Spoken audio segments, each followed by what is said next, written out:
మీ ఎలాంటి వ్యాపార ప్రకటనలకైనా వెంటనే మా ఛానల్ సంప్రదించండి. ఓం గం గణపతయే నమః.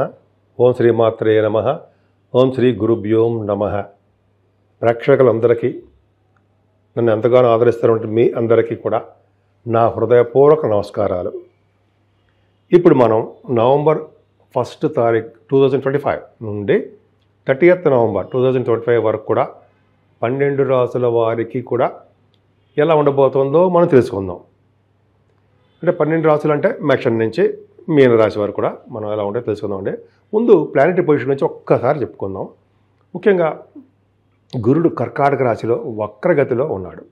ఆయన 12 నుంచి వక్రగతిలో ఉంటాడు. అలాగే కేతు సింహరాశిలో ఉన్నాడు. అలాగే శుక్రుడు కూడా మారాడు. శుక్రుడు తులారాశిలోను. తులారాశిలో శుక్రుడు ఉంటే జనరల్గా వాళ్ళకి చాలా అద్భుతంగా ఉంటుంది. ఫారిన్ కంట్రీస్ వెళ్తారు. చెప్పుకుందాం. తర్వాత రవి కూడా నీచ స్థితిలో సప్తమ స్థానంలో అంటే మేము తులారాశిలో ఉండము. బుధుడు కూడా 24th వరకు కూడా మనకి తులారాశిలోనే ఉంటాడు. అంతేకాకుండా వృశ్చిక రాశిలో కుజుడితో కలిసినటువంటి బుధుడితో కలిసిన రవితో కలిసిన శుక్రుడు అంటే 15th నవంబర్ నుంచి రవి మారుతాడు. అంటే 2 టైప్స్గా చెప్పుకోవాలి ప్రభావాలని. రవి తులారాశిలో ఉంటే ఏ విధమైన ఫలితాలు ఇస్తాడు, వృశ్చిక రాశిలో ఉంటే ఏ విధమైన ఫలితాలు ఇస్తాడో తెలుసుకుందాం. అంతేకాకుండా శుక్రుడు కూడా ఉన్నాడండి. శుక్రుడు ఆల్మోస్ట్ 26th నవంబర్ నుంచి వృశ్చిక రాశిలోకి వస్తున్నాడు. ముఖ్యంగా కుజ బుధ రవులు కాంబినేషన్ అదొక ఇంపార్టెంట్. అంతేకాకుండా రాహు సింహరాశిలో వాయుతత్వ రాశిలో ఉన్నాడు. ఆయన చాలా డాక్టర్స్కి చాలా పవర్ఫుల్గా ఉంటాడు. గంగాస్నానం కూడా చేయిస్తుంటాడు. అలాగే శనీశ్వరుడు వక్రగతిలో మీనరాశిలో ఉన్నాడండి. మీనరాశిలో ఉంటే శనీశ్వరుడు జనరల్గా ఏంటంటే జలతత్వంలో రాశిలో ఉన్నాడు కాబట్టి నీటి వల్ల ప్రమాదాలు ఇవ్వడానికి అవకాశం ఉంటుంది. అందరికీ కాదు, కొన్ని రాశులు మాత్రమే ఉంటుంది. సరే, ఇప్పుడు మనం మేషరాశి గురించి తెలుసుకుందామండి. మేషరాశి వారికి చతుర్థ భావంలో గురుడు ఉండము. అలాగే అసలు యాక్చువల్గా మేషరాశి వాళ్ళకి ఈ నెల మొత్తం కూడా కుజుడి యొక్క ప్రభావం బాగుందండి. ఖచ్చితంగా చాలా బాగుంటుంది. నేమ్ అండ్ ఫేమ్ బాగా వస్తుంది. అలాగే ఫైనాన్షియల్ స్టేటస్ చూసుకుంటే అంటే ఆర్థికంగా మేషరాశి వారికి ఏమాత్రం ఇబ్బంది పడాల్సిన అవసరం లేదు. శని ప్రభావం వల్ల మీకు రావాల్సిన సంపదలు అదే డబ్బులు అంటే మీరు ఉద్యోగం ద్వారా బిజినెస్ ద్వారా సంపాదించిన డబ్బులు కొద్దిగా లేట్ అవుతాయేమో తప్ప ఖచ్చితంగా డబ్బులు మీకు రావడానికి అవకాశం ఉంది. ఫైనాన్షియల్గా బాగుంటారు. అలాగే కంఠధ్వని చాలా బాగా మీరు మాట్లాడే శక్తి మీకు బాగా ఉంటుంది. ఎందుకంటే కుజుడు బుధుడు రవి 4 గ్రహాలు మీ ద్వితీయ స్థానం చూడడం వల్లనే అందంగా కనిపిస్తూ ఉంటారు. చక్కటి చదువు వస్తుంది. అద్భుతమైన ఫలితాలు ఉంటాయండి. ఎందుకంటే సెకండ్ భావం బాగా ఉంది కాబట్టి కొంతమందికి సపోజ్ కళత్ర స్థానం కానీ కళలలో ఉన్నవారు అంటే సంగీతం కానీ సాహిత్యం కానీ వీళ్ళు ఉంటారు కదా, వాళ్ళకి కూడా మంచి పవర్ ఉంటుంది. చాలా అద్భుతమైన ఫలితాలు ఉంటాయి. మీ రాశి వారికి గురుడు చాలా యోగకారకుడు కదా, అందుకని 4th భావంలో రిట్రగ్రేషన్లో ఉన్నాడండి, వక్రగతిలో ఉన్నాడు. అంటే దీని అర్థం ఏంటంటే కర్కాటక రాశిలో గురుడు ఉచ్చ స్థితిలో ఉంటాడు ఎప్పుడు కూడా. అదే 5 degrees దగ్గర పరమోచ్చలో ఉంటాడు. ఇక్కడ 1 degree 2 degrees దగ్గర ఉంటాడు అనమాట ఇప్పుడు ప్రస్తుతము. కానీ వక్రగతిలో నవంబర్ నుంచి ఉన్నాడు కాబట్టి 12th నుంచి వక్రగతిలో ఉన్నటువంటి గురు ప్రభావము ఎక్కువ రిజల్ట్స్ ఇవ్వలేడండి ఆయన.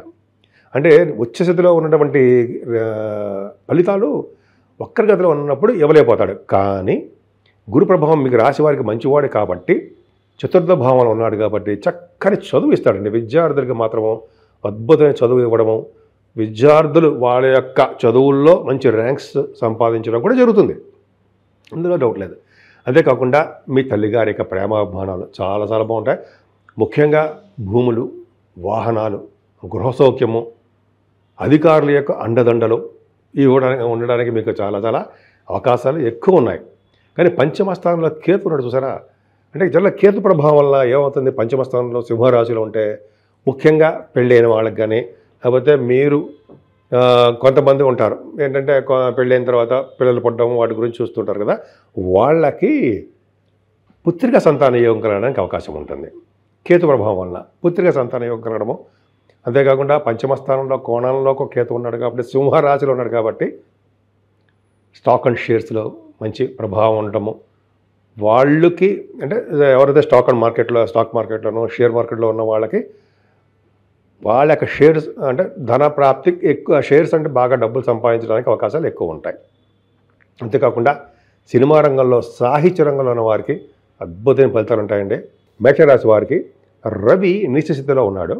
రవి అంటే పంచమాధిపతి నీచస్థితిలో ఉండడం వల్ల, పంచమ స్థానంలో కేతు ఉండడం వల్ల జనరల్గా ఏంటంటే సంతానం లేట్ అవడానికి అవకాశం ఉంది. లేకపోతే సంతానము వలన ఇబ్బంది పడడానికి అవకాశాలు కూడా మీ జాతకంలో, మీ రాశి వారికి ఉంది. ఇది ఓవరాల్గా చెప్తుండేనండి. యాక్చువల్గా ఇండివిజువల్గా అయితే మన జాతకాల మీద ఆధారపడి ఉంటుంది.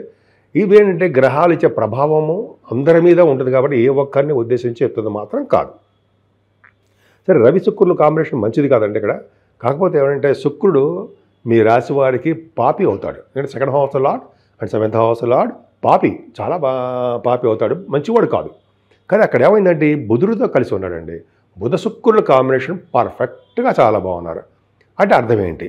సప్తమ స్థానంలో కనుక బుధ శుక్రులు ఉంటే మీరు సినిమా రంగంలో ఉండడానికి అవకాశం ఉంటుంది. సినిమా రంగంలో ఉన్న వాళ్ళకి చెప్తానండి, వాడికి మంచి మంచి సినిమాల్లో అవకాశాలు ఉండడము, లేకపోతే సంగీతంలో బాగా రాణించడము, వాహన యోగము, ఇవన్నీ ఉంటాయి. దీన్ని కళత్ర స్థానం అని, విజయస్థానం అని అంటాం కదా. అనుకున్న సంబంధాలు, కోరుకున్న సంబంధాలు రావడానికి కూడా అవకాశాలు ఉన్నాయి. ఎందుకంటే రవి బుధుడు కాంబినేషన్ సామాన్యం కాదు కదండి. రవి కూడా ఉన్నాడు పక్కన, బుధుడితో కలిసి ఉన్నాడు. సూక్ష్మ బుద్ధి కలిగి ఉంటారు, మీరు బాగా తెలివితేట గలవారై ఉంటారు. సప్తమ స్థానంలో రవి బుధులు ఉన్నారంటే మంచి భార్య లేదా మంచి భర్త లభిస్తారు మీకు. అద్భుతమైన ప్రణాళిక అంటే బాగుంటుందండి. సప్తమ స్థానంలో బుధ శుక్రుడు సప్తమ స్థానంలో ఓన్ హౌస్లో ఉన్నాడు. అంతేకాకుండా బుధ శుక్రుల కాంబినేషన్ వల్ల మీరు కొద్దిగా రాజకీయ సంబంధించిన వాటిల్లోనూ, బిజినెస్ సంబంధించిన వ్యవహారాలను, వాహనాలకు సంబంధించిన వాటిలోనూ మీకు అవకాశాలు ఎక్కువ ఉన్నాయండి. ఇంకా అష్టమ స్థానంలో రవితో కలిసి, బుధుడితో కలిసి, శుక్రుడితో కలిసి కుజుడు ఉన్నాడు. తన ఓన్ హౌస్లో కుజుడు ఉన్నాడు, అష్టమ స్థానంలో ఉన్నాడు. అష్టమ స్థానం అంటే చాలా ప్రమాదం కదా అని అనుకుంటాం. ఏ ప్రమాదం లేదు. ఎందుకంటే eighth house lord in eighth house అంటే సడన్ గెయిన్స్ ఉంటాయి. తలవంతలంపగా వచ్చే ఆదాయము ఎక్కువ ఉంటుంది. అలాగే యాన్సిస్ట్రల్ ప్రాపర్టీస్ అంటాం సార్, అంటే పూర్వీకులకు సంబంధించిన ఆస్తిపాస్తులు కానీ, ధనం కానీ రావడానికి అవకాశం ఎక్కువ ఉంది. అష్టమ స్థానంలో కుజుడితో కలిసిన బుధుడు ఉన్నాడంటే, కుజ బుధ రవులు ఉంటే యాక్చువల్గా జనరల్గా ఈ వృశ్చిక రాశిలో డాక్టర్స్ సంబంధించినటువంటి రాశి అని చెప్తా ఉండేది. కాబట్టి మీలో డాక్టర్స్ ఉన్నవారికి చాలా మంచి నేమ్ అండ్ ఫేమ్ వస్తుంది. ఆపరేషన్స్ దిగ్విజయంగా అంటే సక్సెస్ఫుల్గా అద్భుతంగా రాణిస్తారు. ఎందుకంటే రవితో కలిసిన కుజుడు ఉన్నాడంటేనే ఆపరేషన్స్ చేస్తారు వాళ్ళు డాక్టర్స్. కానీ ఇక్కడ అష్టమ స్థానం అయింది కాబట్టి జనరల్గా ఈ కాంబినేషన్ డాక్టర్స్కి సంబంధించిన వాటిల్లో కొద్దిగా నేమ్ అండ్ ఫేమ్ స్లోగా రావడం అవకాశం ఉంది. కాకపోతే వాళ్ళు డాక్టర్స్ వృత్తిలో ఉన్న వాళ్ళు పర్ఫెక్ట్. అంతేకాకుండా రవి బుధుల కాంబినేషన్ కూడా అష్టమ స్థానంలో ఉంటే దీర్ఘాయుర్దాయం ఉంటుందండి. ఎవరికైనా సరే మీ జాతకాల్లో కూడా చూసుకోండి. అష్టమ స్థానంలో రవి బుధులు ఉంటే దీర్ఘాయుష్ గలవారుగా ఉంటారు. అంతేకాకుండా ఫారిన్ కంట్రీస్ కూడా వెళ్తారు, ఫారిన్ కంట్రీస్లో నివసిస్తూ ఉంటారు. ఫారిన్ ట్రిప్స్ అంటే ఫారిన్ ప్రయాణాలు కానీ ట్రిప్స్ అంటాం కదా, అవి బాగా ప్రీతి కలిగి ఉంటారు మీరు. అంటే ఫారిన్ యోగం ఉంటుంది అని ఖచ్చితంగా చెప్పచ్చు. అంతేకాకుండా సప్తమాధిపతి అష్టమంలో ఉన్నాడు కాబట్టి కొద్దిగా భార్యాభర్తల విషయంలో చిన్న చిన్న ఇబ్బందులు, మనస్పర్ధలు రావడానికి అవకాశం ఉంది. ఏదేమైనా భాగ్యస్థానం చాలా బాగుంది. అంటే భాగ్యస్థానం బాగుందని అర్థం ఏంటంటే, భాగ్యస్థానాధిపతి గురుడు మీకు చతుర్థ భావంలో ఉండడం వలన తీర్థయాత్రలు చేయడానికి ఎక్కువ అవకాశాలు ఉన్నాయి. ఈ నవంబర్ నెల నుంచి స్టార్ట్ అవుతుందండి మీకు తీర్థయాత్రలు. మీ గురువు గారితోటో లేకపోతే మీరో చార్ధామ్ యాత్ర, అటువంటి పుణ్యక్షేత్ర దర్శనం ఉంటాయి కదా, అటువంటి వాటికి మీరు వెళ్తారు. అలాగే ఫారిన్ కంట్రీస్కి వెళ్ళడానికి అవకాశాలు ఎక్కువ ఉంటాయి. ముఖ్యంగా సాహిత్య రంగంలో ఉన్న వారికి వాళ్ళకి అద్భుతమైన ఫలితాలు ఉంటాయి. ఏదేమైనా 10th హౌస్ లార్డ్ శనీశ్వరుడు మీకు 12వ భావంలో ఉన్నాడు. గురుడు కూడా చూస్తున్నాడు. అంటే బ్యాంకింగ్ రంగంలో ఉన్న వాళ్ళకి, ఫైనాన్స్ రంగంలో ఉన్న వారికి, గవర్నమెంట్ ఆర్గనైజేషన్లో ఉన్న వారందరికీ కూడా ఈ గురు ప్రభావం వలన, దశమ స్థానానికి ఉండడం వలన ఖచ్చితంగా మీ ప్రొఫెషనల్గా బాగా డెవలప్మెంట్స్ ఉంటాయి.